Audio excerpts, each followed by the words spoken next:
Hello. Hello చెప్పండి. Sir good morning. చెప్పండి.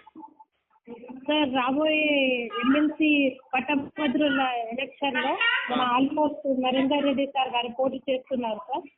అవునా సార్ మంచి అభ్యర్థి, మీ ఓటు కోరుతున్నాం సార్ తరపు నుంచి. మేడం, ఇప్పుడు సార్ గ్రాడ్యుయేట్స్ కి ఏం చేసిండని ఏమంటారు మేడం, చెప్పండి ఒకటి.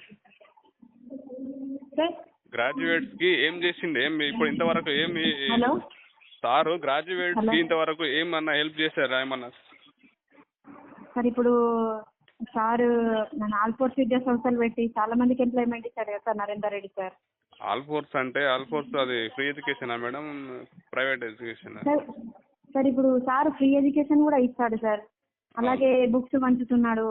ఇప్పుడు చాలా మంది కాంపిటేటివ్ మొన్న మేడం మేము సమగ్ర శిక్షలో కాంట్రాక్ట్ ఎంప్లాయ్ చేస్తాము, మా గురించి ఎవరు పట్టించుకోకుండా కనీసం 32 రోజులు సమ్మె చేస్తే సార్ జస్ట్ వచ్చి వెళ్ళింది తప్ప కానీ, కాకపోతే మరి సమస్య పరిష్కారం కోసం ఏమాత్రం కూడా ప్రయత్నం చేయకపోతే ఎవరు ఎట్లా ఓటు?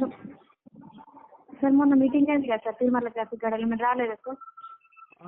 మీటింగ్ జరగడం కాదు మేడం చెప్పేది, సమస్య పరిష్కారం కాలేదు కాబట్టి ఎట్లా ఓటేస్తారు అంటున్నా. సార్ మీ సమస్య ఏంటి సార్? సమగ్ర శిక్ష ఉద్యోగులకు గౌరవ ముఖ్యమంత్రి రేవంత్ రెడ్డి గారు అప్పుడు లాస్ట్ ఇయర్ వరంగల్లో సమ్మె చేస్తున్న సందర్భంలో రెగ్యులరైజ్ చేస్తాము లేదా పే స్కేల్ ఇస్తామని చెప్పి హామీ ఇచ్చిండ్రు. దాని తర్వాత 1 year వరకు చేయకపోతే డిసెంబర్ 10 తారీఖున మేము సమ్మె కూర్చొని జనవరి 7 తారీఖు వరకు చేసినాము. కానీ ప్రభుత్వం నుండి కానీ ప్రభుత్వం సంబంధించినటువంటి అభ్యర్థులు కానీ ఎమ్మెల్సీ అభ్యర్థులు కానీ ఎవరు కూడా సరైన సపోర్ట్ చేయకపోవడం వల్ల ప్రభుత్వం మా సమ్మె నీరుగార్చింది. అటువంటి సందర్భంలో ప్రభుత్వం బలపరిచినటువంటి అభ్యర్థికి ఓటేయడం అనేది కొంచెం కష్టమే. రాష్ట్ర వ్యాప్తంగా 20,000 మంది ఉంటే ఆదిలాబాద్ కరీంనగర్ మెదక్ జిల్లాలో 10,000 మంది ఉద్యోగులు ఉంటారు మా వాళ్ళు, అందరు కూడా గ్రాడ్యుయేట్సే ఉంటారు.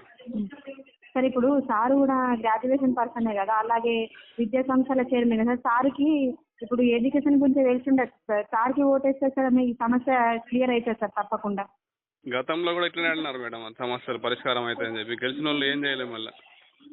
లేదు సార్ ఇప్పుడు నరేందర్ రెడ్డి సార్కి చాలా ఫామ్ లో ఎప్పుడంటే నా ఒపీనియన్ కాదు, నేను ఒక 10,000 మంది ఒపీనియన్ చెప్తున్నా, నేను ఒక్కరు ఒపీనియన్ కాదు సార్. ఇప్పుడు అదే సార్ ఈ సమస్య మీ ఒక్కరిది కాదు, చాలా మంది ఉన్నారు, నేను ఒప్పుకుంటా. కానీ సార్ గురించి సార్ మీరు ఒకసారి యూట్యూబ్ లో కూడా సర్చ్ చేయండి సార్. సార్ మొత్తం వాస్తవం మేడం, మేము ఇబ్బందుల్లో ఉన్నప్పుడు ఎటువంటి మద్దతు ఇవ్వకుండా ఎటువంటి సహకారం చేయకుండా చేయడం వల్ల కూడా ఎటువంటి రిజల్ట్ రాకపోవడం వల్ల కొంచెం కష్టం అవుతుంది అని చెప్తున్నా. నేను నా ఒక్కరి ఒపీనియన్ కాదు, ఇది ఒక 10,000 మంది ఒపీనియన్ కాబట్టి మీరు ఇప్పుడు ఈ ఎలక్షన్స్ ఇప్పుడు కోడ్ ఫిబ్రవరి 3 తారీఖు వస్తున్నట్టున్నది నోటిఫికేషన్. మాకు సమ్మెకాలం జీతాలు ఇస్తామని చెప్పి ప్రభుత్వం ఒప్పుకున్నది కానీ ఇంతవరకు రూపాయి జీతం ఇవ్వలేదు. ప్లస్ మళ్ళీ జీతం పెంచుతామని ఒప్పుకున్నది కానీ ఎటువంటి చలనం లేదు, ఫైల్స్ కానీ ప్రాసెస్ కానీ ఏం లేదు. మీరు సార్ దృష్టికి తీసుకెళ్లి సార్ ద్వారా ప్రభుత్వం దృష్టికి తీసుకెళ్తారని ఎక్స్పెక్ట్ చేస్తున్నాం మేము. తీసుకెళ్ళండి, ఈ విషయం తీసుకెళ్ళండి. ఉమ్మడి కరీంనగర్, ఆదిలాబాద్, మెదక్ జిల్లా వ్యాప్తంగా 10,000 మంది గ్రాడ్యుయేట్స్ మా వాళ్ళు ఉంటారు, సమగ్ర శిక్ష ఉద్యోగులే ఉంటారు, అందరు గ్రాడ్యుయేట్స్. వాళ్ళందరూ కూడా ప్రభుత్వానికి వ్యతిరేకంగానే ఆలోచన ఉంటుంది. ఎందుకంటే ఒకసారి హామీ ఇచ్చి సరిగా ఎటువంటి న్యాయం చేయకపోతే కూడా అప్పుడు కేసీఆర్ గారికి కూడా సేమ్ యాజ్ ఇట్ ఈజ్ గా మేము రిక్వెస్ట్ చేసినాము, సమ్మె చేసినాము. కానీ ఎటువంటి బెనిఫిట్స్ ఇవ్వకపోతే ఆయనకు ఓటు వేయకుండా మేము ఆయనని గద్దె దించి కొత్త ప్రభుత్వం ఏర్పాటు చేయడంలో మా వంతు పాత్ర మేము పోషించినాము. ఇప్పుడు వచ్చిన ప్రభుత్వం మాకు హామీ ఇచ్చి ఎటువంటి బెనిఫిట్ చేయకపోతే కూడా రేపటి రోజున మేము మా కోసం మేము ఏదైనా ఒకటి చేయాల్సిన అవసరం ఉంటుంది.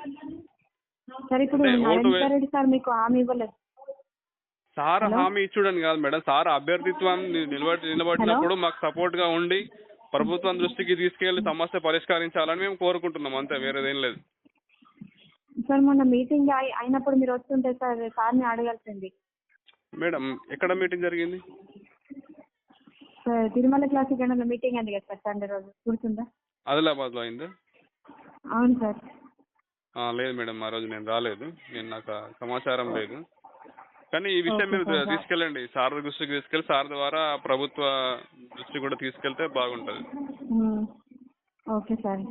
Okay madam, thank you. Okay sir, thank you sir. తీసుకెళ్తే బాగుంటుంది. Okay sir. Okay madam, thank you. Okay sir, thank you sir. తీసుకెళ్తే బాగుంటుంది. Okay sir. Okay madam, thank you. Okay sir, thank you sir. తీసుకెళ్తే బాగుంటుంది. Okay sir. Okay madam, thank you. Okay sir, thank you sir.